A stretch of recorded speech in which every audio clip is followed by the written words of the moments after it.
What's up, all you Minties? It is Tuesday, so you know that means we're taking an advanced look at not only some books coming out this week from Marvel Comics, but next week. So, stay tuned. Before getting started, a huge thank you to David Gabriel and the folks at Marvel for sending us advanced copies of these collected editions. All these collected editions are due out on Wednesday the 10th, so that's Wednesday, November 10th, with the exception of the Spider-Man books up there. Those are due out on November 17th. And I have seen, some of my viewers have sent me pictures already of their copy of I, Magneto. And I thought about including this one in this week's overviews, but I can't take the spotlight away from this right here. This is what we're here to talk about. So I will be doing an overview of this next week when it's due out. And the reason I added the Spider-Man titles is because next week, oh my gosh, there's so many books coming out. So you'll be seeing some advanced reviews of Marvel Omnis this coming week.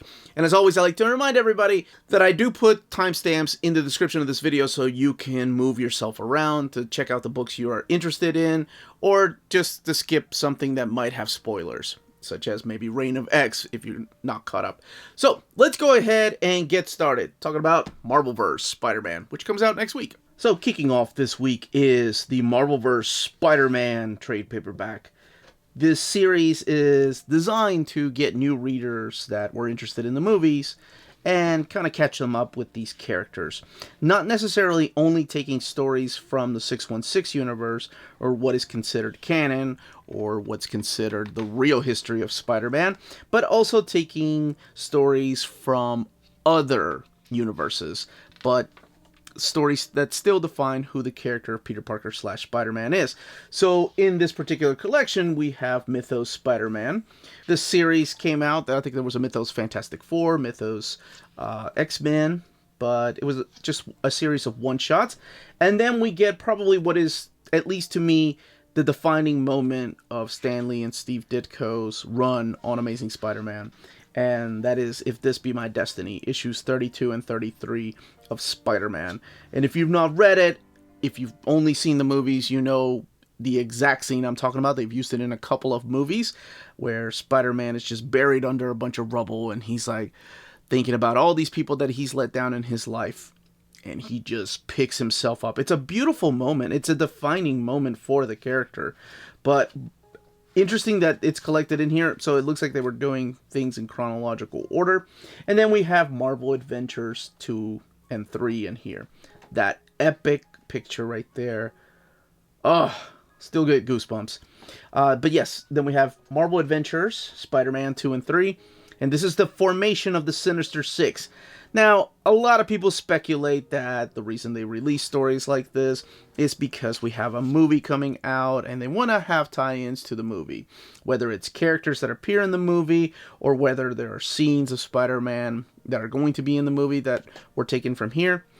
I don't know. I don't know if there's going to be a Sinister Six in the movie or not. All I know is that that damn movie has been so hyped up that everybody expects 50 different things in it. I have no idea if it's going to deliver the expectations that everybody has been building up. But anyway, the Marvel Adventures was a kid-friendly type of story, retelling, modernizing stories of Spider-Man's past. So it is taken out of continuity. As far as the extras in the back, we do have some original pages here from Steve Ditko's run on Spider-Man, and then this cover to the Marvel Masterworks. The book has 120 pages, retailing for $9.99, and yes, it is a smaller scale compared to the average size of a trade paperback. Next up is the Mighty Marvel Masterworks, The Incredible Hulk. Now, my daughters and I will be doing the Mighty Marvel Masterworks Volume 1 of Thor this week, but this is The Incredible Hulk. So, Volume 6, if you're collecting all the Mighty Marvel Masterworks, as a matter of fact, it says right here, this is Volume 6 of a special limited printing. So the direct markets are the special limited printings, while the standard editions have unlimited printings. And I always point out the back and the front and the spines are different in the Mighty Marvel Masterworks, all of them. So the next ones up will be the Amazing Spider-Man Volume 2. Cannot wait to read these with my girls. So we do family reviews on the channel where both of my kiddos get to experience the silver age of Marvel Comics. On the inside, of course, everything is identical, whether it's the direct market volume or the standard edition volume. So in here, they're going to see the beginning of the Incredible Hulk, which felt like a monster book back then. So I'm going to be curious to see what they think about this. But they get to see some, to me, I don't know, I really enjoyed this Jack Kirby artwork. And then you have issue 6, which is drawn by Steve Ditko. So they get to see all that stuff. And they're probably going to be a little confused because they probably won't see his big baddies in here, like Abomination or the Leader. You know, characters that are probably known as the bad guys for Incredible Hulk, because these were a lot different back then. Because back here, I think you just see Tyrannus and Gargoyle, just obscure characters at first. But can't wait to read this. These retail for $15.99. Both of these have 160 pages, and as you can tell from the back, collect issues of the Incredible Hulk 1 through 6. Next up is Conan the Barbarian, Land of the Lotus. So this is volume 2 of the Jim Zub run of Conan the Barbarian. And the numbering always gets a little bit difficult to keep up with because you're buying different trades with different names on them. But this is a continuation of Jason Aaron's run on Conan the Barbarian. So this collects issues 19 through 25 of Jim Zub's run that takes place after Jason Aaron's run, if that makes sense. 168 pages. So this all kicks off with Conan being a prisoner here of the Imperial Guard in Kitai. And then he meets this young lady right here, Mei Wei. And she kind of helps him escape when they're attacked by these ape-like creatures. Yes, these characters right here. And I forgot how much more violent this is than most of the other Marvel comics. Because we are talking about Conan. We are going to be seeing some head slicing, just body parts getting cut off and things like this. So do keep that in mind. It does have a parental advisory. I don't know, as a teenager, I would have loved this stuff. Even before I was a teen, I think this stuff would have been up my alley. But it is a continuation of that story, and now he is in this land of the Lotus. This is a really cool fight right here that he has with this character right here, Hang the Insurgent. It's this huge brawl fight they have, and then Conan breaks his neck. But Hang has the ability to snap his neck back in and wants to try again. And the two reasons I wanted to show you. How badass is that? And the other reason is because this is the way they're collecting the variant covers on the opposite page of the standard edition cover. So you have the alternate covers here, and they're thumbnail size. I wish they were splash page size, but that's just me. So you have artwork in here from Corey Smith. You have covers by Jeff Shaw. And after he gets done with this adventure, because what is Conan without further adventures, we get this story here. And this is a pretty interesting segue because he's in the seas here. And then it says years later, he meets with the queen of the Black Coast, Beilit.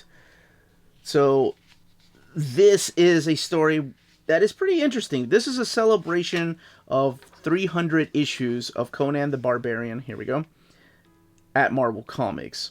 So even though it's only a continuation of Jason Aaron's run, they're celebrating 300 issues of Conan since Roy Thomas and Barry Windsor Smith kicked off that series at Marvel.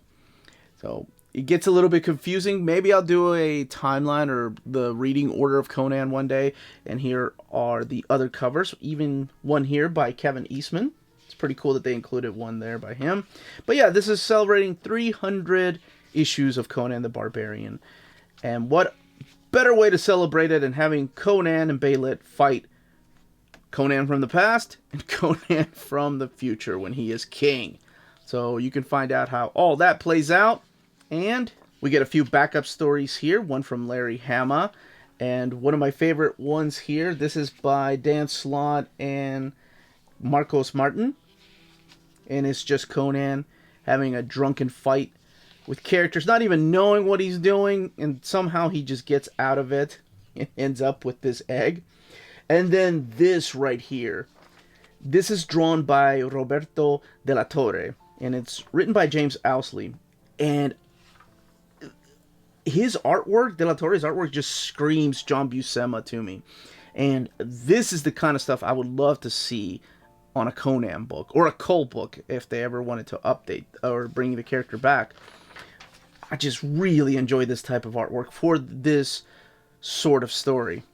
The book has 168 pages and retails for $19.99. That's a hell of a tribute right there.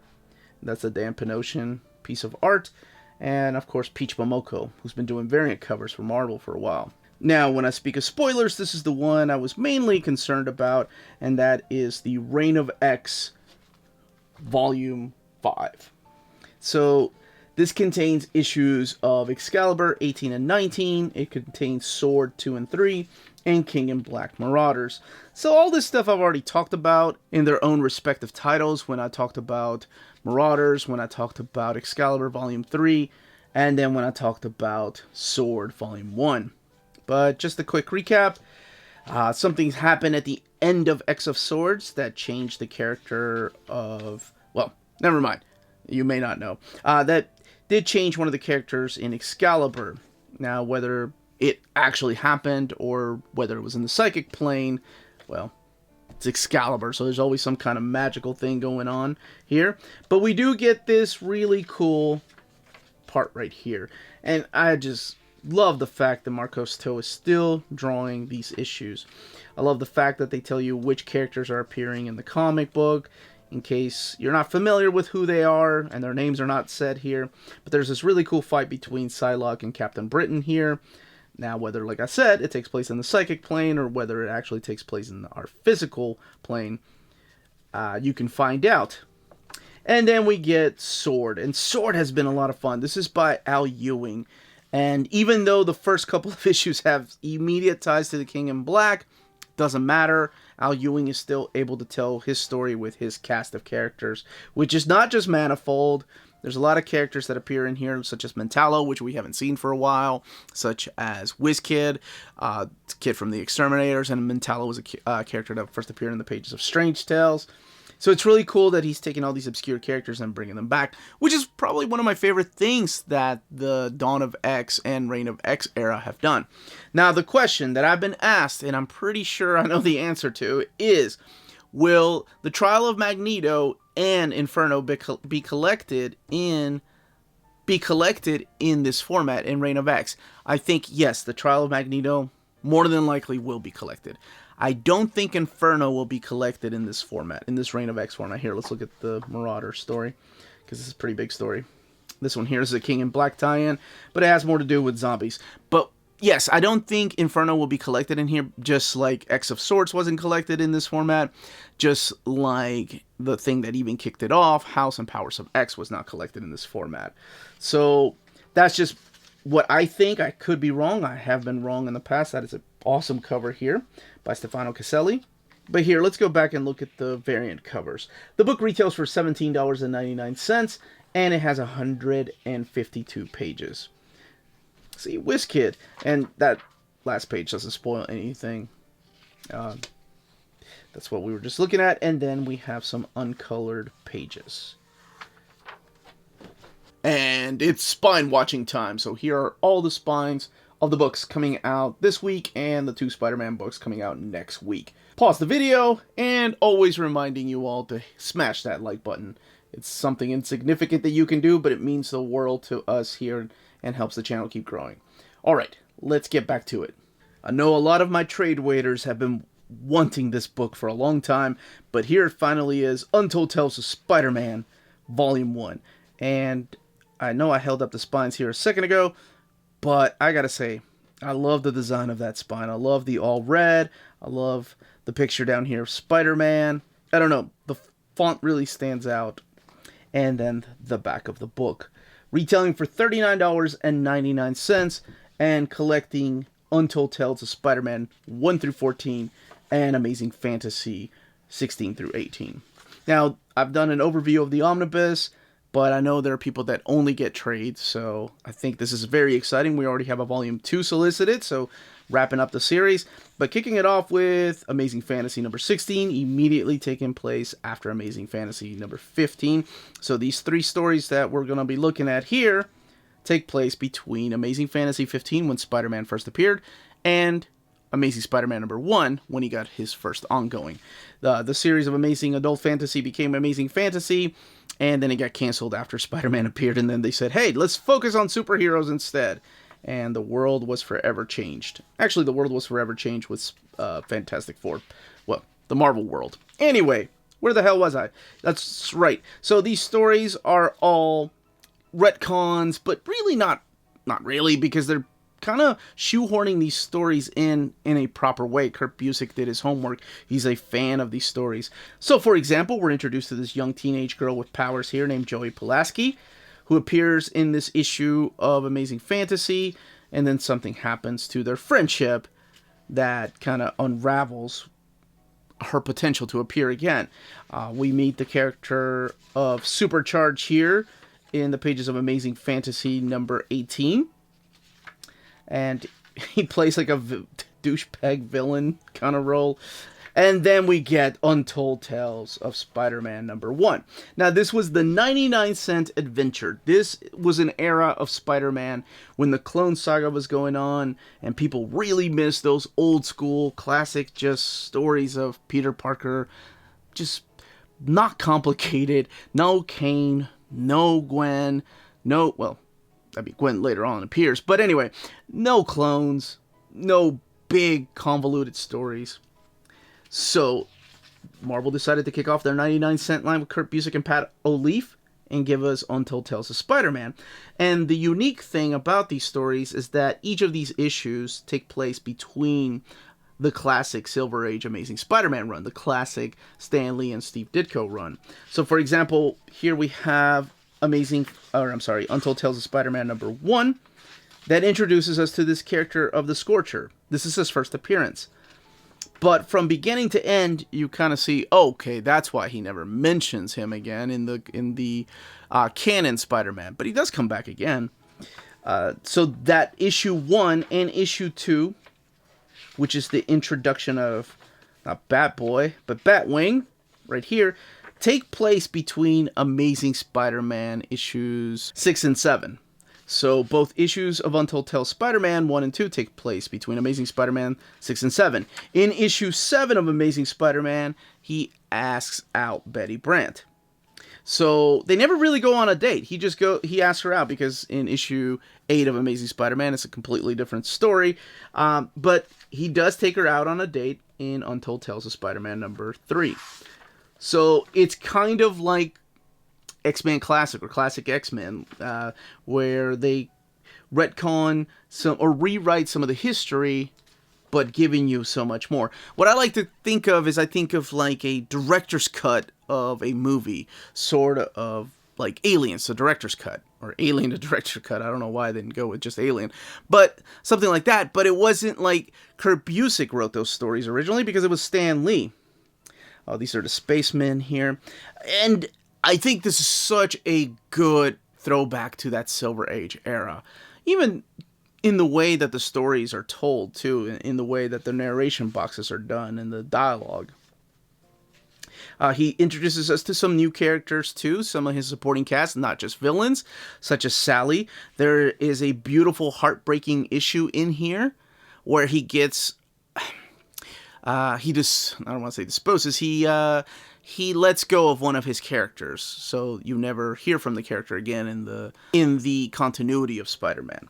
And I think it was done in such a good, classy way, too, showing Spider-Man that he does have a responsibility. This book retails for $39.99. Let's look at the extras back here, because one of the extras is the most important thing. Aha, this right here. And it does have 400 pages. So, how to follow Untold Tales of Spider-Man. So here, it tells you exactly what I was saying. You read Amazing Spider-Man 6, and then you can read Untold Tales 1 and 2. Go back to Amazing 7, come back and read Untold 3. And then, there is one here, yeah, right here, that these 3 issues of Untold 5, 6, and 7 take place in the first 6 pages of Amazing Spider-Man number 10. But anyway, this tells you the timeline of how to read it. You can read these as standalone stories. I think they make more sense if you've already read the original classic Stan Lee and Steve Ditko run. But it does expand that enjoyment of those stories. Star Wars Legends, Boba Fett, Blood Ties. So when I saw this book in one of the solicitations, people were asking me, is that going to be an epic line? Is that going to be an oversized hardcover?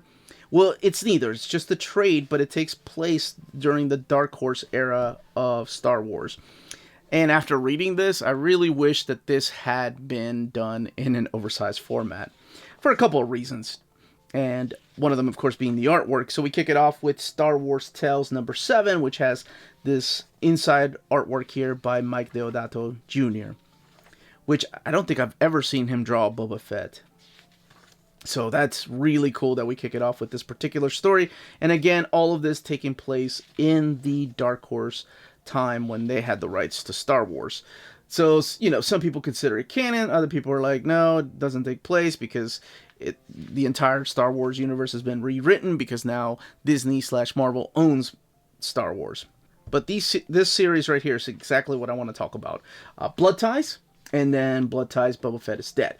So this collects Blood Ties 1 through 4, Blood Ties, Boba Fett is Dead, 1 through 4, Empire number 7 and 28, Boba Fett, the half issue, Twin Engines of Destruction, Agent of Doom, and then material, which what you saw here earlier, which how they kicked it off, from Star Wars Tales number 7. But this particular story right here, written by the phenomenal Tom Taylor and drawn by Chris Scalf, or rather painted by Chris Scalf, is just what really captivated me.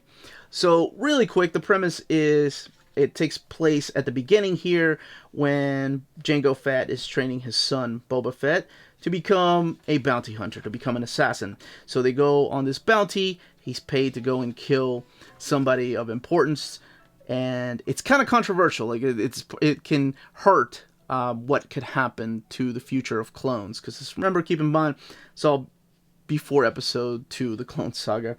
So it is revealed that the guy he was hired to kill was this guy, which is a clone of Jango Fett. So of course, Jango Fett, being who he is, this isn't much of a spoiler because this really sets up the entire story and what it's really about, ends up killing his clone, leaving his child an orphan. Now what he does do is make a bank account, a savings account, if you will, for this child, who is named Connor Freeman. And Connor Freeman is who plays a big part in the next few issues. So we have now Boba Fett, after his father's demise in Episode 2, now a bounty hunter. And one of the bounties that he takes is this character named Connor Freeman, because he owes money to a mobster. Because, I mean, this is Star Wars. Everybody owes money to the mob in Star Wars. So Boba Fett wants to get to him before any of the other bounties. They get into a huge fight. Some bounty hunters come after him and kick the crap out of Boba Fett and take Freeman with them. Now, there's a lot of things in here that I love about this, but one of the most important things I did like about this, 'cause I've never read any of these stories, was how close Boba Fett really is to those people that he considers family. And then just his reaction to what he wants to do with this son of a clone of his father's. Because at first he thought Freeman was a son of his father. So they thought they were brothers, or he thought they were brothers. But it turns out that he is the son of a clone of his father. So it makes things a little more interesting and includes other family things in here that you don't really get to see a lot of. The rest of the stories, let's keep going. They're not bad or anything, but these are the ones that really stood out to me with this wonderful artwork. Here's the one from Empire number 7. This is called Sacrifice. And then, of course, you get this beautiful cover here by Tommy Lee Edwards, which is what they use for the cover for this. And this issue right here is another powerful issue, too. I'm not going to give any spoilers away, but most of it is silent. Like, there's no dialogue. It's just Boba Fett breaking into the ship and trying to get this artifact for a bounty that he was hired to do. Solid freaking story. I'm glad I got to read these for the first time. We get one where he's fighting an imposter. And this one here, and just going up against other bounties. And then all the way in the back, you get the variant covers. this is a really solid collection. I really enjoyed this, reading them for the first time. And I don't think that these have been previously collected. A lot of the stories in here have not been collected at Marvel before in collected editions. I know at Dark Horse they've been collected, but for example, like the Blood Ties, I don't think they were part of an Epic collection. And some more extras back here. The book retails for $34.99 and has 336 pages, and would have been my pick of the week had it not been for Fantastic Four Epic Collection, This Flame, This Fury. Here's the spine, which we saw earlier, volume 22. And This Flame, This Fury, that happens to be one of my favorite stories in here, which has that white cover. But, yeah, boob window aside, I know this era of Fantastic Four is overlooked by so many people. It's hated by a lot of other people. But I happen to love the Tom DeFalco run of Fantastic Four, and that is who mainly writes this particular Epic collection. And you have artwork in here from the late Paul Ryan. Oh, this brings back memories of when I was really getting into Fantastic Four, because Fantastic Four to me as a kid, it was one of those titles that I would only get if they were crossing over with the X-Men, or Walter Simonson was drawing some of the issues, or John Byrne had some issues or tie-ins with the X-Men, or Arthur Adams came in to draw some kaiju, George Perez, and I had a few issues here and there, but I wasn't getting it monthly until around this era. So actually, right before this Epic collection, so with the last Epic collection, the New Fantastic Four, which is being reprinted, those have some of my first issues of the Fantastic Four, and I don't get the hate for this because, okay, besides the outfit that she wears, but it actually makes sense in the story why she's wearing something like that. There's a lot of things that Tom DeFalco was doing here. He was trying to go back to that Silver Age era. Anyway, to me, he is a very underrated writer. His run on Amazing Spider-Man, his run on Spider-Girl, his Thor, and his Fantastic Four, for some reason, just don't get enough love. It seems like we talk about all these other great writers and on Thor, we talk about great writers on Amazing Spider-Man or Fantastic Four, and his run just kind of gets shifted over to the side. And I think one of those reasons is my next video for where to start reading is going to be the Fantastic Four. And I was really trying to think of a way to get a Tom DeFalco story in there. But it's really not for beginners, even though this is where I got heavily into the Fantastic Four, because a lot of his stories rely heavily on knowing some things that have happened in the past, knowing who some of these characters are. The appearance of Malice in here really relies heavily on the fact that you know who Malice is. I mean, he does a really quick job of explaining who she is, but anyway, I think I understand why it gets some hate. But my goodness, man, I remember coming online on a forum years ago, 20-something years ago, and getting into a heated debate. That's right, that was in my 20s. I was allowed to do that. I'm in my 40s now. I'm above getting into a heated debate on a forum. But anyway, they were just going off on how horrible this era was. And all I could think of was like, I really enjoyed that era. I thought it was good. But anyway, I haven't even talked about the story here. My goodness, we have Oculus here, the Omnipotent that comes in and tries to take Sue Storm and her son, Franklin Richards. Something happens to the molecules of Franklin Richards that will come into play later on. Let's see, we have the Alicia Masters stories. We have the return of Pybok here, who's trying to revive that character, Elijah, who was a big part of the previous volume here. And then we have tie-ins to the Infinity War, so a lot of evil doppelgangers, whether it's the Fantastic Four doppelgangers or the X-Men doppelgangers, they all have to fight off against the Fantastic Four. Here are some of those joke ads from the Marvel swimsuit era, and Malice. So yes, Sue Storm's naughty side, if you will, comes into play during the Infinity War when we're talking about evil clones, or evil doppelgangers, rather, not clones, sorry about that. And my goodness, the Fantastic Four really did have a lot of tie-ins to the Infinity War. Now, we also get Citizen Kang, and I can this is the other reason why I think a lot of people hate this era. So here's what the artwork looks like. Right, it looks like a Rob Liefeld clone, a Mark Pacella clone, not even a Rob Liefeld clone, a Jim Lee wannabe. And this is the legendary Herb Trimpe, the guy that co-created Wolverine. Yes, I know that John Romita designed the costume, but he's the guy that drew him in his first appearance in Hulk. A legendary artist in his own right, trying to keep a job drawing comics by shifting his art to make it look like what the popular artists were drawing in the 90s. And it's both commendable and heartbreaking that a man like that, a legend like that in the field, had to do this to get work. He's passed on since these issues came out, but I wonder how it really felt. Like, I wonder if he was like, oh, this is a lot easier to draw than my old style. Or if he was forced to do it. It's not the only Herb Trimpe artwork in there. And then, yes, I love this cover. You thought I was going to talk about Boob Window, didn't you? I'm going to here in a second. But this embossed cover, when it came out, it was one of the gimmicky covers, but I didn't care. I thought it was really cool, just Johnny going supernova. So that's why this story's called This Flame, This Fury. And it's so good. But yes, we have the introduction of Sue Storm's new costume, and she reacts the way that you expect her to react when her husband's like, oh, that's really cool. Well, I'm working on something to fix the roof. And she's like, what?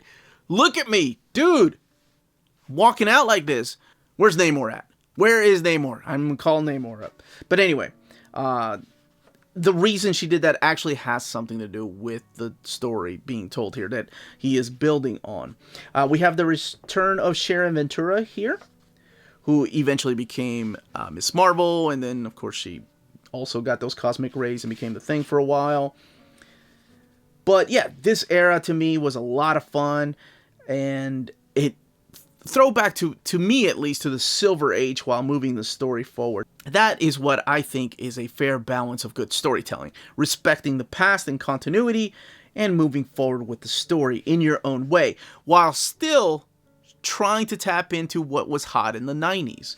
So we have the return of the new Fantastic Four here for this big epic battle that will forever change, well, until Onslaught, the life of one of these characters. So this big fight between Wolverine and Ben Grimm. Well, let's just say it doesn't end too good for our old Blue Eyes. So he has to wear a helmet for a while. That's why you see him with a helmet on. There's Lyja, who I love seeing. She was one of my favorite characters, probably because that era of Tom DeFalco and Paul Ryan's Fantastic Four was when I started getting these books monthly. As far as, okay, wait, here's the other, yeah, this is the other annual here with Herb Trimpe's artwork. It's just so different, right? Like, you go back and you see what his artwork looked like before, and he's not the only artist that has changed his art style, or what some people online call it the devolution of an artist, where his art style devolves instead of evolving. Like, I've seen a lot of people make fun of Paul Gulacci's run on Catwoman. And these were legends, right? Like, these were people that were just, we put up on a pedestal when we were young. And now we have this new generation who, I don't know, this might be their first epic, and this is the first time they see Trimpe's artwork and immediately think, oh my gosh, this guy was not that good of an artist. So I always think about that too, the impact that some of these stories have. Like, that's why I think, comic book history is important. All right, let's look at the extras. So we have some extras, like the second printing of that embossed cover. The book retails for $44.99 and has 496 pages. So this is almost 500 pages of this era. And here are some more extras. And that, as they say, is that. If you're interested in purchasing these books when they come out, don't forget to check out our sponsor, CheapGraphicNovels.com, your online home for brand new graphic novels and collected editions up to 50% off cover price. They pride themselves on packaging your books so they arrive safely and in excellent condition, as well as prompt and helpful service. Check out the bargain deals for up to 90% off cover price. CGN is excited to announce that they are now taking pre-orders. They're making it easier for you to ensure that you don't miss out on the hottest releases. CGN is currently running a special promotion for you minties. If you're a first-time customer, let them know that you were referred by Near Mint Condition at the checkout, and you'll receive a credit for free shipping on your next order. This promotion is valid for U.S. customers only. Cheap Graphic Novels, your source for the hottest books with the kind of deep discount and quality shipping and customer service that will keep you coming back for more. And that was the content and page count of each of these collections. Let me know in the comments down below which ones you're excited about. Right? I mean, come on, is there any other book? Oh my gosh, this was such a hard decision between this or the Spider-Man book, but the Boba Fett book was solid too. Anyway, this was the Uncanny Omar. Thank you all so much for watching. Don't forget to smash that like button. If you have any more questions, leave those comments down below. And we are on Spreadshop and on Patreon, and I just want to remind everybody that Old Reader, New Reader is taking a break, and we'll be back in December, but I do have some live episodes coming out this week, such as the review of Eternals on Wednesday at 8 p.m. Eastern Standard Time, and that's the movie, not the book. And that's it. Everybody, please stay healthy, stay safe out there, and much love.